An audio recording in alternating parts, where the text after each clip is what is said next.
نحمده ونصلي ونسلم على رسوله الكريم اما بعد فاعوذ بالله من الشيطان الرجيم بسم الله الرحمن الرحيم قال الله تعالى في القرآن المجيد والفرقان الحميد الا ان اولياء الله لا خوف عليهم ولا هم يحزنون آمنت بالله صدق الله العظيم وصدق رسوله النبي الكريم الأمين رب اشرح لي صدري ويسر لي امري واحلل عقدة من لساني يفقهوا قولي واحسن منك لم تر قط عيني واجمل منك لم تلد النساء خلقت مبرأ من كل عيب كأنك قد خلقت كما تشاء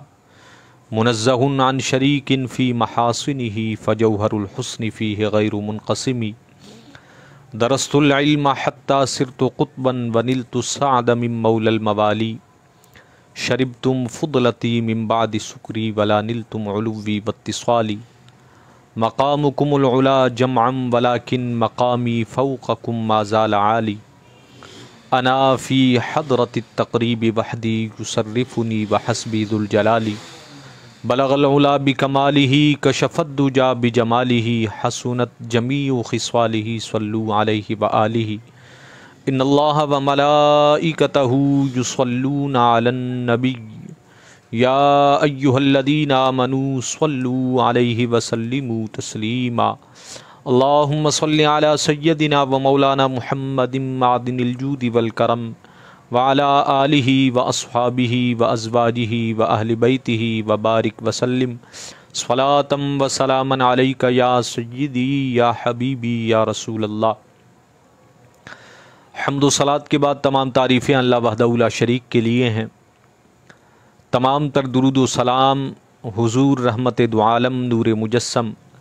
فخر آدم و بنی آدم باعث تخلیق ارض و سما سید العرب والعجم امام الانبیاء والمرسلین سید الکونین والثقلین سید الاولین والآخرین انیس الغریبین مراد المشتاقین شمس الضحیٰ بدر الدجا صدر العلا کہف الورا مصباح الظلم سیدی محمد الرسول اللہ صلی اللہ علیہ وسلم کے لیے ہیں۔ اللہ رب العزت کا بے پناہ فضل و کرم، اس خالق کائنات کا احسان عظیم کہ اس جل وعلا نے آج ایک بار پھر ہم سب کو درس قرآن کریم کی اس مبارک مجلس میں جمع فرمایا کہ ہم اسے سماعت کر سکیں اور میں یہاں پر بیان کر سکوں۔ میں اپنے ناظرین کو بتانا چاہوں گا کہ بزم عثمان غنی کی جانب سے درس قرآن کا یہ سلسلہ مختلف نشستوں میں قریباً پورے سال ہی جاری رہتا ہے اور یہ اس کا سلسلہ نمبر 320 ہے، اور آج کا ہمارا موضوع ہے شان اولیاء اور مقام سیدنا غوث اعظم جیلانی قندیل نورانی رضی اللہ عنہ۔ جو بھی احباب ہمارے سامعین ہیں ان سے گزارش ہے کہ صدقہ جاریہ کے طور پر اس درس قرآن کو خود بھی سماعت فرمائیں اور اس کو اپنے دوست احباب میں، اہل خاندان میں علم دین کے حصول کا ذریعہ سمجھتے ہوئے شیئر کرتے جائیں اور اسے زیادہ سے زیادہ پھیلائیں تاکہ یہ ہم سب کے لیے صدقہ جاریہ اور آخرت میں باعث نجات بنے۔ دعا ہے اللہ رب العزت ہمیں عمل کی توفیق عطا فرمائے۔ قرآن کریم فرقان حمید کی جو آیہ مبارکہ میں نے تلاوت کی، آپ احباب نے بارہا یہ آیہ مبارکہ علماء اکرام سے سنی ہوگی۔ رب ذوالجلال اپنے خاص محبوب بندوں کی مدح سرائی اپنے پاک کلام کے اندر اس انداز سے فرماتا ہے، الا ان اولیاء اللہ لا خوف علیہم ولا هم یحزنون۔ اے لوگو خبردار ہو جاؤ کہ بے شک جو اللہ کے ولی ہیں، اللہ کے دوست ہیں، لا خوف علیہم ولا هم یحزنون، نہ ان پر کوئی خوف ہوگا اور نہ ہی وہ کبھی غمگین ہوں گے۔ اور رحمت دو عالم صلی اللہ علیہ وسلم نے اپنی زبان مبارک سے اللہ کے ان محبوب بندوں کی مدح سرائی کو اس انداز سے بیان فرمایا۔ حدیث قدسی کے الفاظ محبوب رب العالمین فرماتے ہیں کہ رب فرماتا ہے، من عاد لی ولیا فقد آذنتہ بالحرب، جو میرے کسی دوست، میرے محبوب بندے سے بغض رکھتا ہے، دشمنی کرتا ہے، عداوت رکھتا ہے، میں رب ہو کر اپنے اس بندے کی طرف سے اس عداوت رکھنے والے کے خلاف اعلان جنگ کرتا ہوں۔ اولیاء کاملین کی ذات مبارکہ، ان کی شان و عظمت کو سمجھنے کے لیے آپ اسے اس پہرائی میں دیکھیے کہ انسان اسے دنیا کے اندر بھیجا گیا اور اسے بتایا گیا کہ یہ دنیا دار العمل ہے، یہاں تم نے عمل کرنا ہے اور آخرت میں پھر جزا دیے جاؤ گے، جیسا تمہارا عمل ہوگا ویسی تمہیں جزا دی جائے گی۔ اور ہماری زندگیوں کا مقصد بھی رب کی طرف سے ہماری آزمائش کرنا ہے، لِيَبْلُوَكُمْ أَيُّكُمْ أَحْسَنُ عَمَلًا، کہ تم میں سے کون اچھا عمل کرتا ہے، زندگی اس رب کے احکام کے مطابق، اس کی رضا کے مطابق کون گزارتا ہے، یہی دیکھنا مقصود ہوتا ہے ایک بندے سے۔ اگرچہ یہ ساری چیزیں علم رب العالمین میں پہلے سے موجود ہیں، لیکن پھر بھی رب اپنے پاک کلام میں ارشاد فرماتا ہے کہ خلق الموت والحیات لیبلوکم ایکم احسن عملا، کہ ہم نے موت کو بھی پیدا فرمایا، زندگی کو پیدا فرمایا، لیبلوکم، تاکہ تمہیں آزمائیں، ایکم احسن عملا، تم میں سے اچھا عمل کون کرتا۔ ہمارے اس زمانے میں ہم جتنے بھی لوگ خود کو مسلمان کہتے ہیں، اللہ وحدہ لا شریک کی وحدانیت کا اقرار کرتے ہیں، رحمت دو عالم صلی اللہ علیہ وسلم کی رسالت کا اقرار کرتے ہیں، اگر ہم رب کے قریب ہونا چاہتے ہیں، اس کے مقرب بننا چاہتے ہیں اور اس کی رضا کو تلاش کرنا چاہتے ہیں، بلکہ حاصل کرنا چاہتے ہیں، تو قرآن کریم فرقان حمید نے اس کے دو اصول بتائے، دو طریقے بتائے، گویا وہ دو طریقے ایک دوسرے کو لازم و ملزوم ہیں۔ پہلا طریقہ وہ ہے کہ جس پر عمل کرنے والے صالحین کہلائے۔ رب نے اپنے پاک کلام میں ارشاد فرمایا، قل، اے محبوب صلی اللہ علیہ وسلم آپ فرما دیجئے، ان کنتم تحبون اللہ، دعوی ایمان کا مطلب یہ ہے کہ تم اللہ سے، اس کے رسول سے، جمیع کائنات سے زیادہ محبت کرتے ہو۔ اگر تم واقعی محبت کرنا چاہتے ہو تو پھر تم کیا کرو؟ رب نے فرمایا، محبوب فرما دیجئے کہ فاتبعونی، پھر محمد الرسول اللہ صلی اللہ علیہ وسلم کی اتباع کرو، اور جب تم کامل اتباع کرو گے سیدی محمد الرسول اللہ صلی اللہ علیہ وسلم کی، تو اس کا صلہ رب تمہیں یہ عطا فرمائے گا، یحببکم اللہ، اللہ تمہیں اپنا محبوب بنا لے گا۔ اچھا، دوسری آیہ مبارکہ وہ سورہ فاتحہ کی آیہ مبارکہ ہے، جو رب نے اپنے بندوں کو تعلیم فرمائی کہ تم اس رب سے اس طرح دعا کرو، اہدنا الصراط المستقیم، یا رب العالمین سیدھا راستہ دکھا، صراط الذین انعمت علیہم، راستہ ان لوگوں کا جن پر تو نے انعام فرمایا۔ یہ انعام یافتہ لوگ کون ہیں؟ انعام یافتہ وہ ہیں کہ جنہوں نے رحمت دو عالم صلی اللہ علیہ وسلم کی کامل اتباع کی، اور اس کامل اتباع کی صورت میں انہیں اجر و صلہ یہ ملا کہ یحببکم اللہ، اللہ نے انہیں محبوب بنا لیا، اللہ نے انہیں اپنا دوست بنا لیا، اولیاء میں شامل فرما دیا، اور یہی لوگ پھر انعام یافتہ ہیں، اور ہر مسلمان کو حکم دیا گیا کہ ان کے طریقے پر چلو۔ یعنی اولیاء اللہ، ان کی شان و عظمت یہ ہے کہ رب ان کے کمال کامیابی کی سند عطا فرماتا ہے انہیں اپنے پاک کلام کے اندر، اور اپنے باقی بندوں کو رب یہ طریقہ تعلیم فرماتا ہے کہ اگر تم میرے قریب ہونا چاہتے ہو، تم میرے مقرب بننا چاہتے ہو، میرے محبوب بننا چاہتے ہو، تو اس کا طریقہ یہ ہے کہ تم حضور کی اتباع کرو۔ اتباع کس طرح؟ ان لوگوں کی طرح جو میرے محبوب لوگ گزرے۔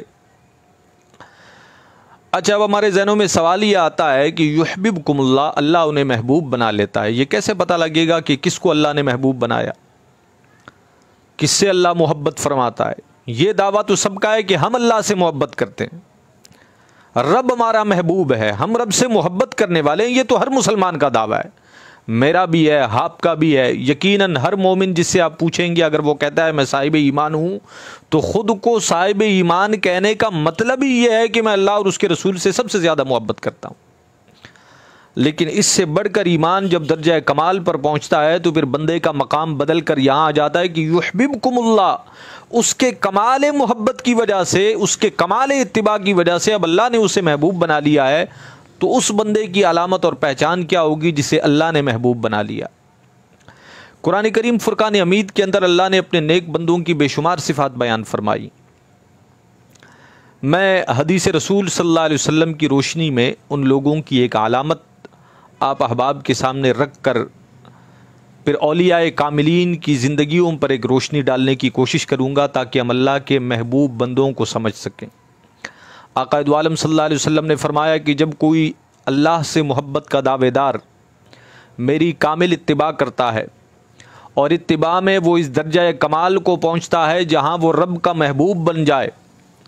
تو جو رب کا محبوب بن جاتا ہے پھر اللہ اس محبت کا صلہ اسے کس طرح عطا فرماتا ہے؟ فرمایا ان اللہ نادا جبرائیل، اللہ پھر جبریل امین کو ندا کرتا ہے اور جبریل امین سے فرماتا ہے کہ اے جبریل سنو، فلاں بندہ جو اللہ سے محبت کرتا ہے، جس نے محبوب دو عالم صلی اللہ علیہ وسلم کی کامل اتباع کی ہے، اب وہ اس مقام پر ہے کہ اللہ اس سے محبت کرتا ہے اور رب جبریل امین کو یہ حکم دیتا ہے کہ تم بھی اس سے محبت کرو۔ اور ساتھ ہی فرمایا پھر جبریل امین کو یہ حکم دیا جاتا ہے کہ نادا فی اہل السماء، اب جا کر اہل آسمان میں یہ اعلان کر دو کہ فلاں شخص اللہ کا محبوب ہے، اللہ کا ولی ہے، اللہ کا دوست ہے، اللہ اس سے محبت کرتا ہے، اللہ کے حکم سے جبریل اس سے محبت کرتے ہیں، لہٰذا آسمانوں میں بسنے والے اللہ کی تمام مخلوقات کو حکم یہ ہے کہ اب وہ بھی اس سے محبت کریں۔ اور پھر فرمایا کہ آسمانوں میں سے وہ فرشتے، وہ مخلوقات جن کی ذمہ داریاں زمین پر ہیں، انہیں یہ حکم دیا جاتا ہے کہ نادا فی اہل الارض، زمین پر جاؤ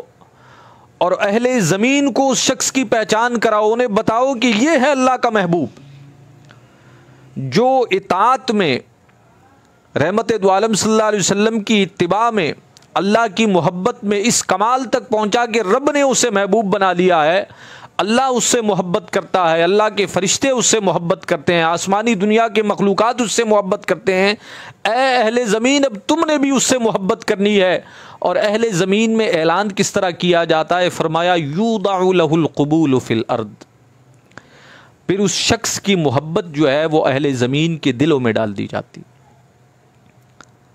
اس لیے کہ ہم فرشتوں کو دیکھ نہیں سکتے، ہم فرشتوں کی آواز سن نہیں سکتے، ہماری عقلیں، ہماری سماعت، ہماری بصارت وہ ناقص ہے۔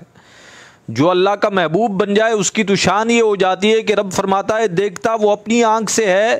رب فرماتا ہے میں اس کی آنکھ بن جاتا ہوں، یعنی اس کی آنکھ میں پھر بصارت میری قدرت کے کمال کی وجہ سے ہوتی ہے اور اس کے لیے پھر دور و نزدیک کوئی معنی نہیں رکھتے۔ اس کی سماعت پھر ایسی ہوتی ہے کہ وہ دور و نزدیک کو یکساں سن لیتا ہے، اس لیے کہ سماعت میں قدرت رب العالمین شامل ہوتی۔ اچھا، اہل زمین کے دلوں میں جب اس کی محبت ڈال دی جاتی ہے تو پھر اس کا حال یہ ہوتا ہے کہ کوئی اسے جانتا ہو یا نہ جانتا ہو، کسی نے اسے دیکھا ہو یا نہ دیکھا ہو، کسی نے اس کا زمانہ پایا ہو یا نہ پایا ہو، بس اس کا نام سنے گا تو دل میں محبت پیدا ہو جائے گی، پھر اس کا ذکر کرے گا۔ اب ایسے لوگوں کی فہرست اگر آپ نکالیں تو بڑی طویل ہے۔ آپ پاکستان کے اندر اللہ کے ولی، معروف بزرگ حضور سیدی داتا گنج بخش علی اجویری رحمۃ اللہ علیہ کو لے لیجیے، آپ کے وصال با کمال کو قریباً 1000 سال کا زمانہ ہو چکا۔ اگر اللہ کسی کی محبت دل میں نہ ڈالے نا تو پھر حیثیت اور کیفیت کیا ہوتی ہے کہ ہمارے خاندان کے بلکہ لوگوں کے والدین بھی جن کا انتقال ہو جاتا ہے وہ 10-20 سال بعد ایسے ہو جاتے ہیں جیسے کوئی انہیں جانتا ہی نہ تھا۔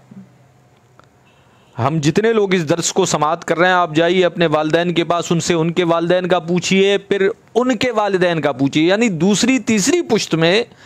ہمیں اپنے خونی رشتہ داروں کے نام نہیں پتہ، ہمیں ان کی قبریں نہیں پتہ، ان کا ذکر تو دور کی بات، ان کے لیے دل میں محبت کا ہونا تو دور کی بات، ہم کبھی بھولے سے انہیں یاد بھی نہیں کرتے۔ لیکن کیا وجہ ہے کہ گنج بخش علی اجویری رحمۃ اللہ علیہ جن کے وصال با کمال کو 1000 سال کا زمانہ گزر چکا، نہ ہماری ان سے کوئی رشتہ داری ہے، نہ ہمارا ان سے کوئی مال و دولت کا تعلق ہے، نہ کوئی کاروباری رشتہ ہے، نہ کوئی تجارتی معاملہ ہے، 1000 سال گزر چکے ہیں، ہم نے زمانہ بھی نہیں پایا، ہم نے صورت بھی نہیں دیکھی، ہمارا کبھی ان سے ملاقات کا کوئی معاملہ نہیں ہوا۔ 1000 سال کے بعد بھی آج جہاں بھی آپ دیکھیں اہل اسلام کو وہ داتا گنج بخش علی اجویری رحمۃ اللہ علیہ کا نام لے کر پھر فاتحہ پڑھتے ہیں، آپ کا مبارک ذکر کرتے ہیں، آپ کی کتاب کشف المحجوب شریف کو عقیدت و محبت میں سینے سے لگاتے ہیں اور آپ کو اپنا مرشد و رہنما کہتے ہیں۔ دور دراز سے سفر کر کے آپ کے مزار مبارک پر لوگ حاضری دینے چاہتے ہیں، آخر وجہ کیا ہے؟ تو وجہ وہی ہے جو رب کے محبوب صلی اللہ علیہ وسلم نے فرمایا کہ جب اللہ کسی کو محبوب بنا لیتا ہے تو پھر لوگوں کو اس سے محبت کرنے کے لیے کسی تعلق، رشتہ داری، تجارتی، کاروباری واسطے کی ضرورت نہیں ہوتی، بلکہ اللہ ان کے دلوں میں محبت ڈال ہی دیتا ہے،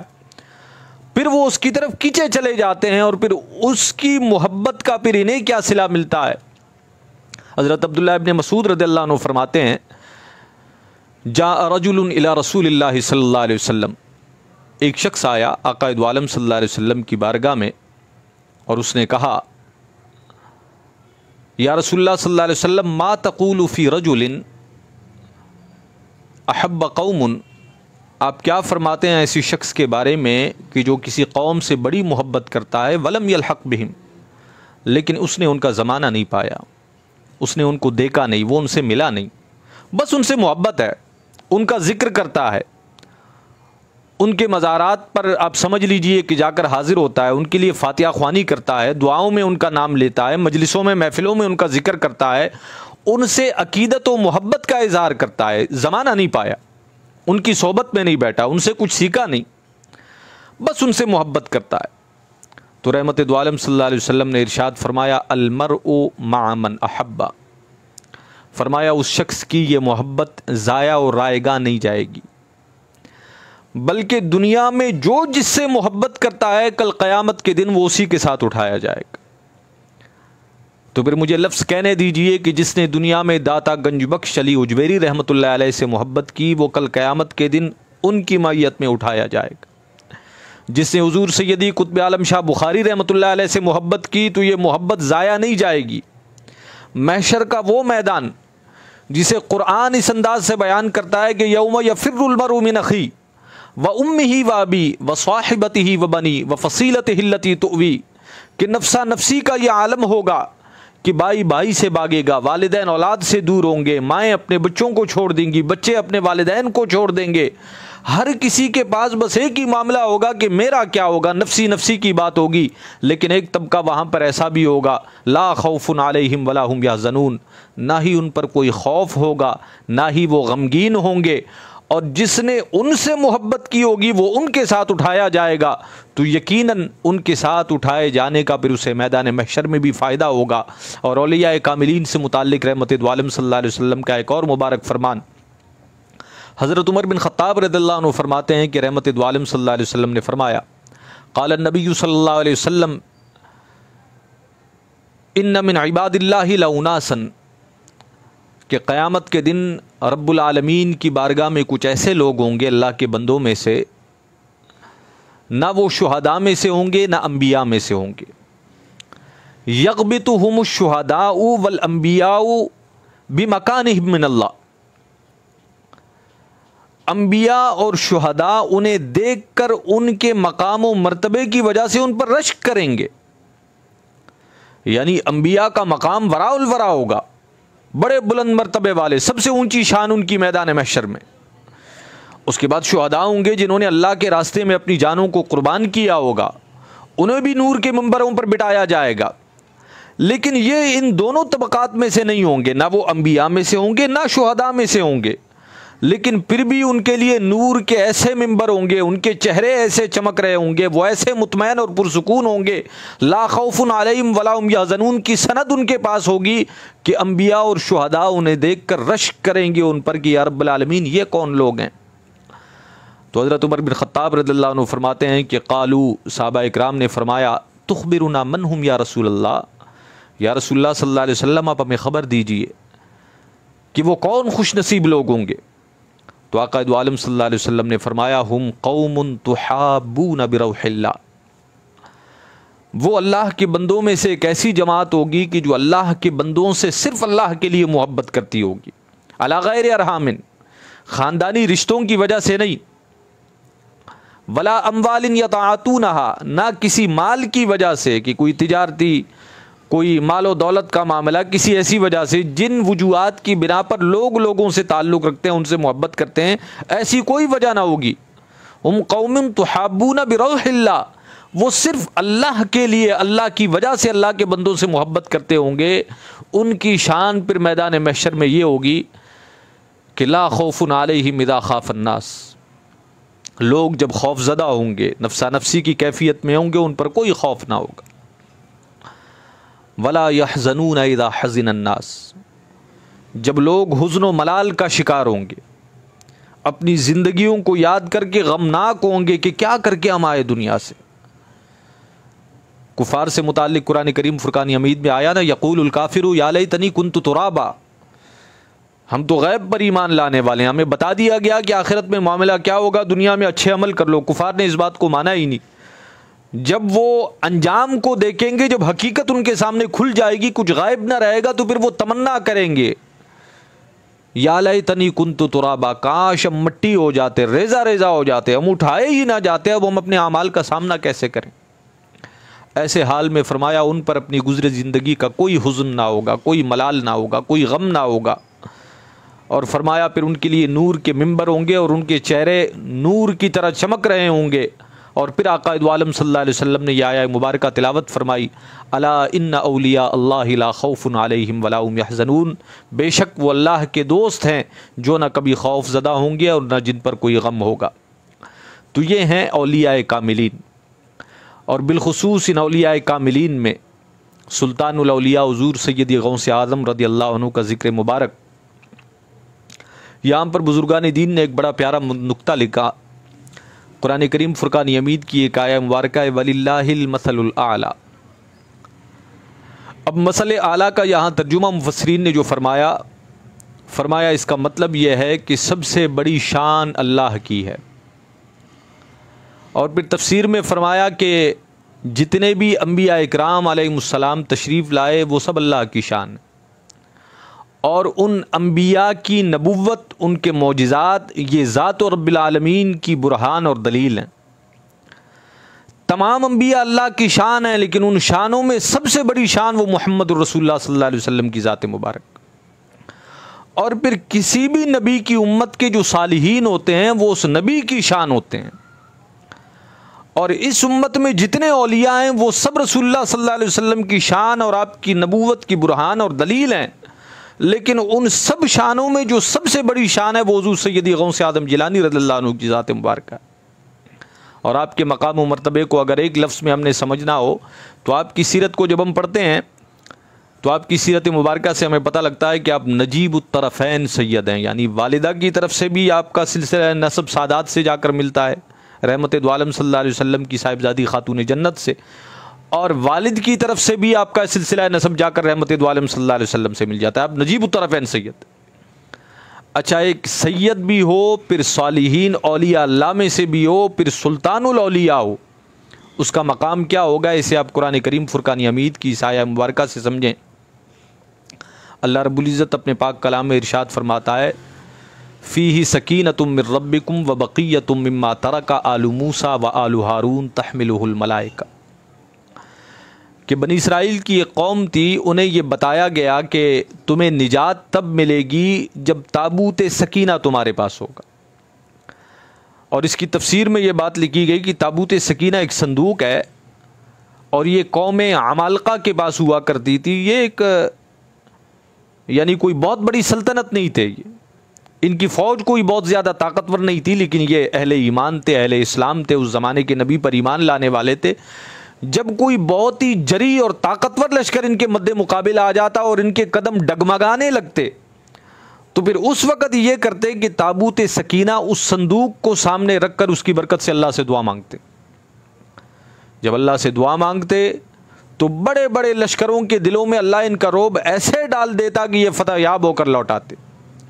اچھا، اس صندوق میں جسے تابوت سکینہ کہا گیا، جس کی وجہ سے ان کے دلوں کو سکون اور ڈھارس ملتی ہے، ان کے قدم مضبوط ہو جاتے ہیں، انہیں اللہ فتح عطا فرما دیتا ہے، اس میں ہے کیا، ایسی خاص کیا بات ہے اس میں؟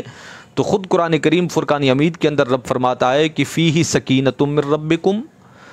اس صندوق کا کمال یہ ہے کہ اس کی وجہ سے رب کی طرف سے انہیں سکینہ یعنی سکون مل جاتا ہے۔ اور اس صندوق کے اندر کیا ہے؟ فرمایا وَبَقِيَّةٌ مِّمَّا تَرَكَ آلُ موسیٰ وآل ہارون، اس کے اندر آل موسیٰ اور آل ہارون کی بقیہ چیزیں ہیں، یعنی جو ان کی استعمال شدہ باقی ماندہ چیزیں ہیں وہ اس صندوق کے اندر ہیں۔ اس صندوق کے اندر چیزیں کیا تھیں؟ موسیٰ علیہ نبینا علیہ السلام کا عصا مبارک، آپ کی نالین مبارکہ کا ایک جوڑا،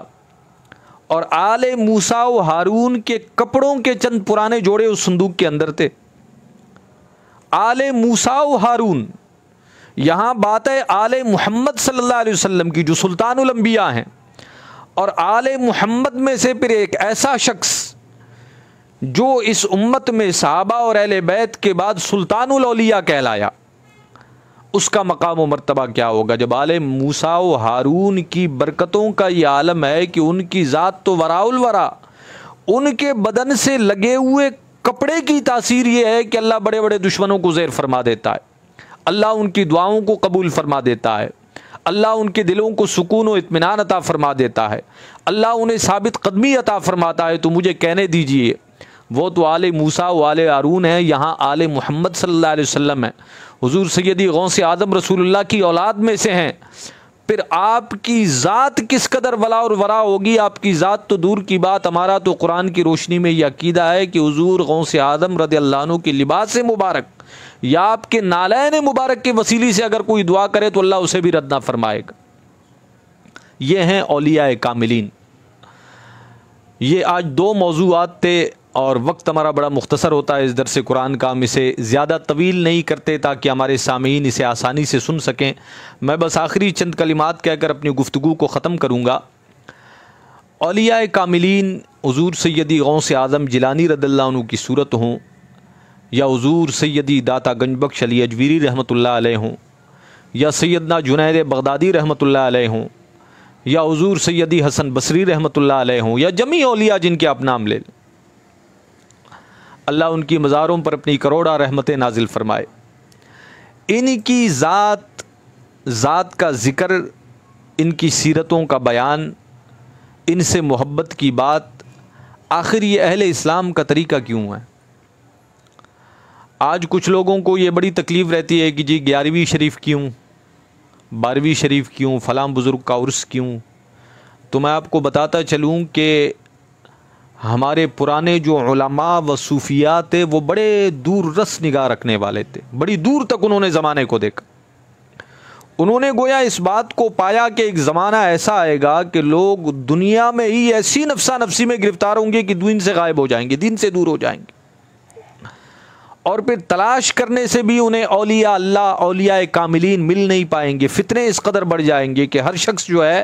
وہ ایک لبادہ اوڑھ کر خود کو ولی کہنا شروع کر دے گا، اللہ کا دوست کہنا شروع کر دے گا، اور پھر لوگوں کو گمراہی کے راستے پر ڈالے گا۔ ہمارے زمانے میں ہم ایسا دیکھ رہے ہیں کہ ہر گلی میں ایک شخص جو ہے وہ ایک لباس پہن کر بیٹھا ہے اور دعوی ولایت کرتا ہے، اور طرح طرح سے لوگوں کو لوٹ رہا ہے، کہیں پر مال لوٹا جا رہا ہے، کہیں پر عزتیں لوٹی جا رہی ہیں، کہیں دولت ایمان چینا جا رہا ہے۔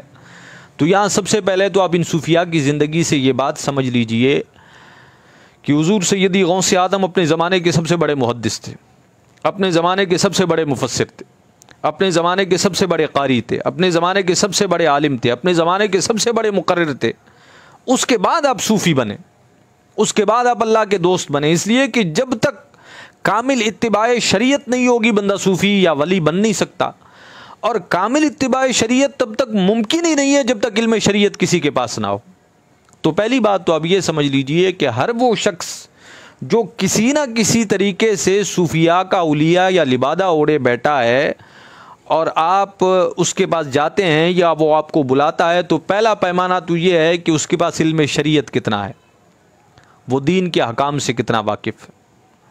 آیا وہ قرآن پڑھا ہوا ہے، قرآن کی تفسیر سے واقف ہے، وہ رسول اللہ صلی اللہ علیہ وسلم کی حدیثوں کو جاننے والا ہے، وہ احکام فقہ سے واقف ہے کہ کامل طور پر نماز پڑھ سکے، وہ روزے کے احکام سے واقف ہے کہ صحیح انداز سے اپنا روزہ مکمل کر سکے، وہ حج کے معاملات سے واقف ہیں کہ صاحب نسان ہونے پر وہ حج کر سکے، وہ زکوٰۃ کے مصارف اور مسائل سے واقف ہے کہ اگر اس پر زکوٰۃ فرض ہو جاتا ہے تو وہ زکوٰۃ دے سکے۔ کم از کم اتنا شریعت کا علم یہ تو شریعت مطہرہ نے ایک عام بندے کے لیے بھی لازم کر دیا ہے، یعنی جو چیزیں فرض ہیں ان کا علم حاصل کرنا بھی فرض، اور یہ چیزیں جو میں نے گنوائی ہیں یہ بندے پر فرض ہیں، ان کا علم ہونا بھی فرض۔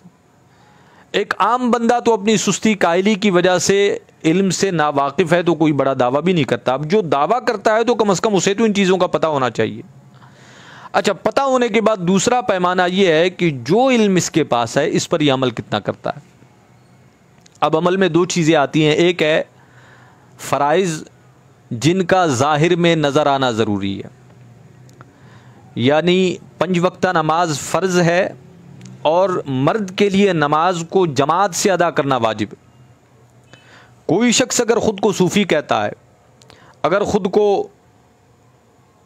کسی بھی ایسے لبادے میں اوڑھ کر کوئی بھی اپنے اوپر نام رکھ کر وہ لوگوں کو کہتا ہے کہ میرے مرید بن جاؤ، میرے ارادت مند بن جاؤ، میرے حلقے میں بیٹھو، پہلا پیمانہ تو یہ ہے کہ وہ شریعت کا علم رکھنے کے بعد آیا 5 وقتہ نماز جماعت سے پڑھتا ہے؟ اس کے چہرے پر سنت رسول صلی اللہ علیہ وسلم حضور کے طریقے کے مطابق موجود ہے؟ اس کے ظاہری افعال و ارکان شریعت کے خلاف تو نہیں ہے؟ اگر وہ دائرہ شریعت میں ہے، اس کا ظاہر شریعت کے مطابق ہے اور شریعت کا علم بھی رکھتا ہے، شریعت کا علم رکھتا ہے اور اپنے علم پر عمل بھی کرتا ہے، پھر تو اس سے ارادت بھی جائز، اس کی مجلس میں بیٹھنا، اس کی صحبت میں بیٹھنا۔ اور دوسرا پیمانہ جو میں آپ کو بتانے لگا ہوں وہ یہ ہے کہ اس میں یہ دیکھا جائے کہ وہ اولیاء اللہ سے محبت کرتا ہے یا نہیں، اولیاء اللہ کی سیرتوں کو، ان کے اعمال کو بیان کرتا ہے یا نہیں۔ آج کچھ لوگوں نے اس فیلڈ میں ترقی کرتے کرتے یہ طریقہ بھی اپنا لیا کہ جی وہ تھوڑے سے مسائل بھی سیکھ لیے، ظاہر کو تھوڑا سا بنا سنوار کر شریعت کے تابع بھی کر لیا، عمل میں تو وہ کسی حد تک کامیاب رہے لیکن عقائد پھر بھی نہ بن سکے۔ مجھے یاد پڑتا ہے ایک زمانے میں اہل سنت پر ایک بہتان لگایا جاتا تھا، لوگ سنیوں کو، اہل سنت والجماعت کو، اہل سنت کے عوام کو کچھ بدعقیدہ لوگ پیر پرست کہہ کر پکارا کرتے تھے۔ ویسے پرستش فارسی کا لفظ ہے جس کے معنی عبادت کے ہوتے ہیں۔ الحمدللہ اہل سنت اس بات سے بری ہیں، ہم اولیاء اللہ تو دور کی بات، رحمت دو عالم صلی اللہ علیہ وسلم کے لیے بھی اس عقیدے کے قائل ہیں کہ آپ اللہ کے بندے اور رسول ہیں، عبادت صرف اللہ کے لیے۔ ہم عبادت اللہ کی کرتے ہیں، پھر محبت اللہ سے کرتے ہیں، اور پھر اس سے بھی محبت کرتے ہیں جس سے محبت کرنے کا اللہ حکم دیتا ہے، جیسے کہ میں نے حدیث طیبہ پڑھی۔ اور ہمارے فریق مخالف جنہوں نے اہل سنت پر یہ بہتان لگایا کہ یہ پیر پرست ہے، کچھ عرصے پہلے تک تو ان کا بیانیہ یہ تھا کہ یہ صوفی، یہ پیر، یہ بزرگ، یہ سب کچھ نہیں ہے، یہ شرک ہے، یہ بدعت ہے، فلاں ہے۔ لیکن بدلتے زمانے کے ساتھ ہم نے لوگوں کو دیکھا کہ ان میں پیر بھی نکل آئے، ان میں صوفی بھی نکل آئے، ان میں قادری کہنے والے بھی نکل آئے، ان میں خود کو چشتی کہلوانے والے بھی نکل آئے۔ جب انہوں نے دیکھا کہ یہ لوگ اولیاء کاملین کے محبت کی وجہ سے اور ہمارے ان کے ساتھ بغض کی وجہ سے ہمارے قریب نہیں آ رہے، تو انہوں نے پھر کہا نہیں، ہم تو قادری بھی ہیں، ہم تو چشتی ہیں، آپ ہمارے پاس آ کر بیٹھے، ہم آپ کو دین سکھاتے ہیں۔ کوئی اپنے اوپر جتنا قادری لکھوا لے، چشتی لکھوا لے، سہروردی لکھوا لے، میں آپ کو حضور سیدی غوث اعظم جیلانی رضی اللہ عنہ کا عقیدہ بتاؤں، آپ وہ ہیں کہ جنہوں نے رسول اللہ صلی اللہ علیہ وسلم سے استمتاع کیا ہے، استعانت طلب کی ہے، مدد طلب فرمائی۔ آپ ندائے یا رسول اللہ لگانے والوں میں سے ہیں۔ آپ حضور سیدی غوث اعظم جیلانی کی کتابیں اٹھا کر پڑھیے، حضور سیدی غوث اعظم جیلانی رضی اللہ عنہ کی تعلیمات کو دیکھ لیجیے۔ اور ایک عام بندے کے لیے چونکہ اتنی تحقیق ممکن نہیں ہوتی، تو میں آپ سے کہوں گا کہ اس وقت جو اہل سنت کے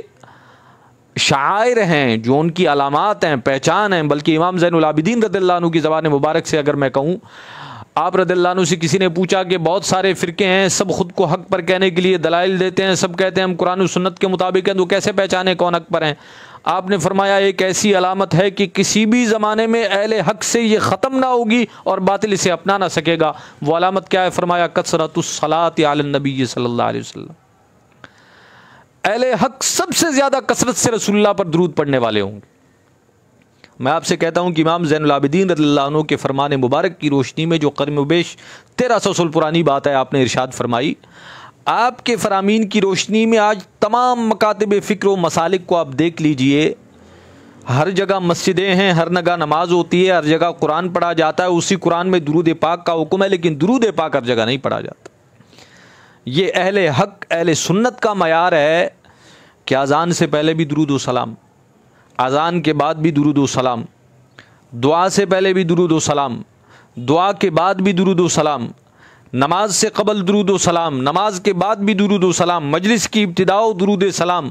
نعت شریف پڑھنے سے قبل درود و سلام، محفل کی اختتام پر درود و سلام، میں نے ابھی یہ درس دیا، درس کی ابتدا میں درود و سلام، میں اسے ختم کروں گا درود و سلام۔ یہ اہل حق کی وہ نشانی ہے کہ جو ہر باطل کو اہل حق سے ممتاز کر دیتی ہے، الگ اور جدا کر دیتی ہے۔ تو آپ جب بھی کسی ایسے شخص کے سامنے بیٹھیں، اس میں یہ نشانی بھی ضرور تلاش کریں کہ وہ رسول اللہ صلی اللہ علیہ وسلم پر درود و سلام پڑھنے کے حوالے سے کس طرح کے اعتقادات رکھتا۔ اور دوسری بات جو میں کرنا چاہ رہا تھا، یہ بات ذرا لمبی ہو گئی، وہ یہ ہے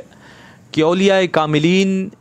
کی ان سیرتوں کو باقی اس لیے رکھا گیا، علماء نے اس کو رواج دیا کہ باقاعدہ مجالس کی صورت میں ان کا ذکر ہو، تاکہ دنیا کے وہ فتنے جن کا شکار ہو کر ہم اپنی اصل سے ہٹ گئے ہیں، ان اولیاء کی سیرتوں کو پڑھ کر مسترف دوبارہ لوٹ آئیں۔ اب میرا سوال آپ سے اور مجھ سے، ہم دونوں سے یہ ہے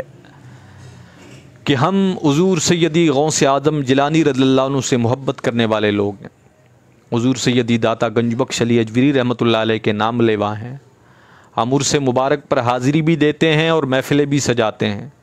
آپ کے نیام پر 11ویں شریف کی نسبت کے ساتھ محفل کا اہتمام بھی کرتے ہیں، لیکن کیا ہم اپنے گھروں میں حضور سیدی غوث اعظم جیلانی رضی اللہ عنہ کی تعلیمات کے حوالے سے بھی کوئی کتاب رکھتے ہیں جسے ہم پڑھتے ہوں، اپنے بچوں کو سناتے ہوں کہ جی پیران پیر غوث و اعظم دستگیر جیلانی رضی اللہ عنہ جن کے ہم مرید ہیں، جن سے ہم محبت رکھتے ہیں، یہ ہے ان کا طریقہ اور ان کی تعلیمات؟ اگر ایسا ہے تو پھر آپ کے لیے خوشخبری ہے کہ حضور نے فرمایا المرء مع من احبہ، جو جس سے محبت کرتا ہے اسی کے ساتھ اٹھایا جائے گا۔ اگر ایسا نہیں ہے، یعنی ہم فقط ان کے نام تک محدود ہو گئے، ان کی تعلیمات کو ہم نہیں پڑھ رہے، ان کی تعلیمات کو پڑھنے کے لیے ہم نے وقت نہیں نکالا، اپنے بچوں کو تربیت نہیں کی، ان کے نظریات و عقائد کو آگے منتقل کرنے میں ہم نے سستی دکھائی ہے، تو پھر مجھے کہنے دیجئے کہ پھر ہم محبت میں کامل نہیں ہیں، ہم محبت سے وہ سند نہیں لے پائے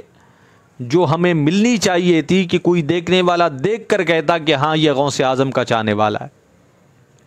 حضور غوث اعظم کے چاہنے والوں کے لیے ایک ہی جملے کہ اگر میں کہوں کیسے پہچانو کہ یہ غوث اعظم کا چاہنے والا ہے، غوث اعظم درجہ ولایت تک پہنچے قرآن کی اس آیت کے سبب جس میں حضور نے فرمایا کہ فاتبعونی، میری اتباع کرو، یحببکم اللہ، اللہ تمہیں محبوب بنا لے گا۔ اب سوال یہ ہے کہ ہم کتنی اتباع کر رہے ہیں؟ میں نہیں کہتا کہ آپ جو ہے نا رات بھر مصلی پر نفل پڑھتے رہیں، آپ دن بھر روزے سے رہیں، اگرچہ یہ اعمال کرنے کے ہیں، اگرچہ یہ ایک مسلمان کی زندگی کا حصہ ہونے چاہیے، لیکن چونکہ ہم فتنوں کے دور سے گزر رہے ہیں تو کم از کم 5 وقتہ نماز باجماعت تو ہمیں ادا کرنی ہی ہے نا، وہ تو فرض ہے اللہ کی طرف سے، اس میں تو کوئی معافی نہیں۔ اسی طرح جو ہے نماز کو باجماعت ادا کرنا یہ ایک مرد پر واجب ہے، کیا ہم اس کا اہتمام کر رہے ہیں؟ یا جو فرائض شریعت نے ہم پر رکھے ہیں ہم ان پر کس حد تک عمل پیرا ہیں؟ یہ میرا سوال ہے، اور میں اسے چھوڑے جاتا ہوں آپ احباب کے لیے کہ ہم میں سے ہر شخص اپنی ذات کے لیے خود اس کا جواب تلاش کرے کہ حضور سیدی غوث اعظم جیلانی رضی اللہ عنہ سے محبت واقعتاً ہے یا صرف زبان تک محدود ہے، اس لیے کہ ہم اہل ایمان ہیں، محبت ہماری ایمان کا حصہ ہے، اور جس طرح اللہ اور اس کے رسول صلی اللہ علیہ وسلم کی محبت سے متعلق شریعت نے یہ قاعدہ دیا کہ اقرارم باللسان و تصدیقکم بالقلب، کہ ایمان اللہ اور اس کے رسول کی محبت کا جہاں زبان سے اقرار ضروری ہے وہاں دل میں بھی اس کا یقین ضروری ہے۔ اگر صرف زبان تک محدود ہے، دل تک نہیں پہنچا تو پھر وہ کامل نہیں ہو سکتا، وہ درجہ کمال کو نہیں پہنچا۔ تو یہ فکر ہمارے لیے کہ حضور سیدی غوث اعظم جیلانی ہوں یا جملہ بزرگان دین، ایک تو ان سے محبت اور عقیدت کی وجہ سے ہمارا عمل یہ ہو کہ ان کے ذکر کی مجلس سجائیں، اور اس مجلس کو سجانے کا مقصد یہ ہو کہ ان کی تعلیمات پر ہم خود بھی عمل کریں اور اپنے آنے والی نسلوں کو بھی یہ راستہ دکھائیں کہ یہ وہ طریق ہے جس پر چل کر بندہ صراط مستقیم پر گامزن ہو جاتا ہے اور کامیابی اور نجات اس کا مقدر بن جاتی ہے۔ دعا ہے اللہ رب العزت ہمیں عمل کی توفیق عطا فرمائے۔ وما علینا الا البلاغ المبین۔